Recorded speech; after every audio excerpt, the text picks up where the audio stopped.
సంవత్సరాల తరబడి ఎన్ని మందులు వాడినా మీ మోకాల నొప్పులు తగ్గట్లేదా? ప్రాణ పెయిన్ క్లినిక్ లో అత్యాధునిక చికిత్స. అయితే ఓసారి బాధేస్తుంది. గడిచిన 5 సంవత్సరాలు శాసనసభ అంటే చాలా భిన్నంగా నడిచింది.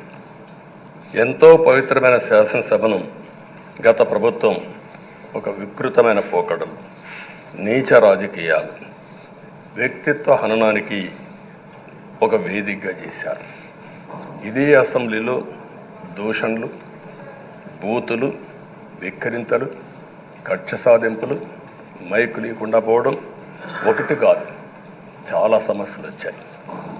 అదే సమయంలో ఫస్ట్ టైం వచ్చిన ఎమ్మెల్యే బాధ్యతారాహిత్యంగా 6-7 సార్లు గెలిచిన ఎమ్మెల్యేని వెక్కిరించడం, బూతులు తిట్టడం, చాలా వల్గర్గా ప్రవర్తించే పరిస్థితికి వచ్చారు. ఆ రోజు ప్రభుత్వం యొక్క వైఫల్యాల్ని క్వశ్చన్ చేస్తే వాళ్ళపైన సభలోనే దాడి చేయడం, నీచంగా మాట్లాడడం, వాళ్ళ మనోభావాలు దెబ్బతీయడం, ఇవన్నీ చేసే పరిస్థితికి వచ్చారు. ఇక్కడుండే నాయకులు నేను చూశాను.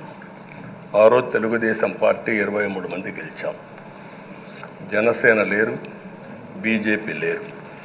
కానీ ఆ 23 మందిని గెలిచినాక ఇదే అసెంబ్లీకి వస్తే వాళ్ళు ప్రవర్తించిన తీరు మీరు చూస్తే చాలా బాధాకరంగా ఆ రోజు పనిచేసే పరిస్థితికి వచ్చారు. ఆ రోజు ఒక్క విషయం మీరు చూస్తే, నేను కూడా ఇదే హౌస్లో చాలా బాధపడిన సందర్భం రోజు ఉంది. మెంబర్స్ అందరం ఉన్నాం. నన్ను గురించి, నా కుటుంబాన్ని గురించి ఇష్టానుసారంగా మాట్లాడితే కనీసం యాక్షన్ తీసుకోవడానికి నాకు మైక్ ఇవ్వమని అడిగాను. మేము నిరసన తెలియజేసి ఎడతామని మైక్ అడిగితే మైక్ ఇవ్వలేదు. ఇవ్వకుండా మీరు చూస్తే మామూలు సంఘటన కాదు. ఆ రోజు నేను ఒక మాట చెప్పాను, ఇది గౌరవ సభ కాదు, మీరు నాకు మైక్ కూడా ఇవ్వడం లేదు. మైక్ ఇవ్వకపోయినా నేను స్టేట్మెంట్ ఇవ్వాలి కాబట్టి ఇచ్చేడతాను రికార్డు కోసం అని చెప్పి గట్టిగా లేచి ఇదే సీట్లో కూర్చొని ఆ రోజు నేను చెప్పింది అదే వర్డ్స్ మీకు రిపీట్ చేస్తున్నాను.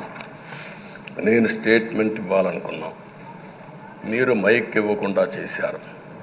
అయినా నాకు బాధ లేదు. మళ్ళీ చెప్తున్నా, ముఖ్యమంత్రిగానే ఈ హౌస్కు వస్తాను తప్ప అదర్వైజ్ రాజకీయాలు అవసరం లేదు. ఇది ఒక గౌరవ సభ కాదు. ఇలాంటి గౌరవ సభలో నేనుండనని మరొక్కసారి చెప్తూ మీకు నమస్కారం. ప్రజలకు విజ్ఞప్తి చేస్తున్నా, నా అవమానం మీరు అందరూ అర్థం చేసుకొని నిండు మనసుతో ఆశీర్వదించాలని కోరుతూ ఈ సభ నుంచి వాకౌట్ చేస్తున్నానని చెప్పి వాకౌట్ చేసి బయట ప్రెస్ కాన్ఫరెన్స్ పెట్టాను. ఎందుకు ఈ విషయం చెప్తున్నానంటే, నా జీవితంలో ఇది 9వసారి నేను ఎమ్మెల్యే. ఈ రాష్ట్రంలో తెలుగు జాతిలో నాకు వచ్చిన అవకాశాలు ఏ నాయకుడికి రాలేదు. 14 సంవత్సరాలు ముఖ్యమంత్రిగా పనిచేశాను. ఇప్పుడు మళ్ళీ ముఖ్యమంత్రి అయ్యాను. 15 సంవత్సరాల అపోజిషన్ పార్టీ లీడర్గా పనిచేశాను. కానీ తిరుపతిలో నా పైన దాడి జరిగింది. 24 క్లేమోర్ మైన్స్ నా మీద బ్లాస్ట్ చేశారు. ఆ రోజు కూడా నా కళ్ళలో నీళ్ళు రాలేదు. మొట్టమొదటిసారిగా ఎలాంటి సంబంధం లేని నా సతీమణి పైన ఆరోపణలు చేశారు.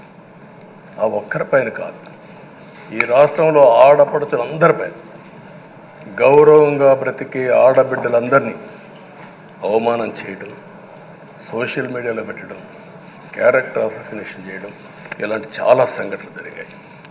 దానికి పరాకాష్ఠగా ఆ రోజు శాసనసభ్యులు కానీ, కొంతమంది అయితే భవానీ శాసన సభలో సభ్యురాలుగా ఉండి ఎన్నో పోస్టింగ్స్ పెట్టే పరిస్థితికి వచ్చారు. అలాంటి సంఘటనలు చూసిన తర్వాత ఫస్ట్ టైం నా జీవితంలో ఆడబిడ్డల కోసరం ఇలాంటి హననాన్ని చేశారని బాధపడుతూ కంటతడి పెట్టాను. ఆ రోజే అనుకున్నా, ఇలాంటి పార్టీ ఈ రాష్ట్రానికి అరిష్టం, ఇలాంటి వ్యక్తిత్వం ఉండకూడదు. మళ్ళీ ఈ రాష్ట్రాన్ని గౌరవ సభ చేసి హోందాగా నడిపించే వరకు నేను పనిచేస్తానని చెప్పి ఒక శపథం చేశాను. ఆ శపథం ప్రకారమే ప్రజలు గెలిపించారు, వచ్చాను. సుమన్ టీవీలో మీ పర్సనల్ అండ్ బిజినెస్ ప్రమోషన్స్ కోసం కింది నెంబర్కి కాంటాక్ట్ చేయండి.